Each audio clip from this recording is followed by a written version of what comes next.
Hello， 大家好，我是 Alexis。近来香港天气非常热，大家肯定会喜欢吃一些冰冰凉凉的菜式，所以我今天就分享一款我家在夏天经常做来吃的冷盘，那就是醉鸡翅。它的做法非常简单，是零失败的，任何人都可以同样做出这美味的醉鸡翅。我就在这里分享给大家知道它的简单做法吧。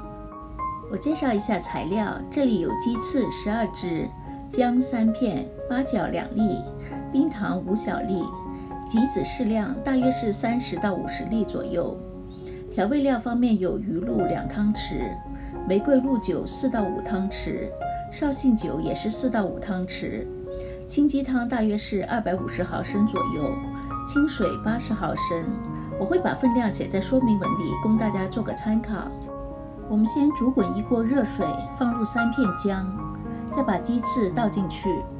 我们用中小火煮2到3分钟，然后再转小火，不用盖锅盖，慢煮12分钟。我们是希望把鸡翅用小火浸泡熟，这样做出来的鸡肉比较嫩滑，不会过老。在煮鸡翅的时候，我们先用鸡汤，还有鱼露，把冰糖煮溶，也把八角煮出味道。我们并加入80毫升的水一起煮，煮大约8到10分钟左右。煮好后把它摊凉备用。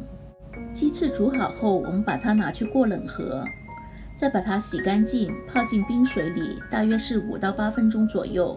这样鸡的皮会比较爽滑好吃，鸡的肉质也会比较爽嫩。现在我们把鸡子洗干净，浸泡它几分钟左右。鸡翅泡过冰水后，我们把它放进一个玻璃盒中，再把摊凉的鸡汤倒进去。这时也把玫瑰露酒、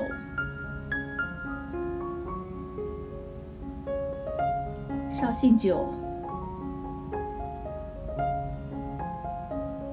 还有就是杞子也加进去。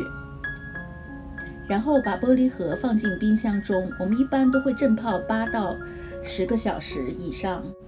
我们的醉鸡翅已经做好了，给大家看一看。我一般都会晚上做，第2天就可以随时拿来吃。大家也试着做来吃吧。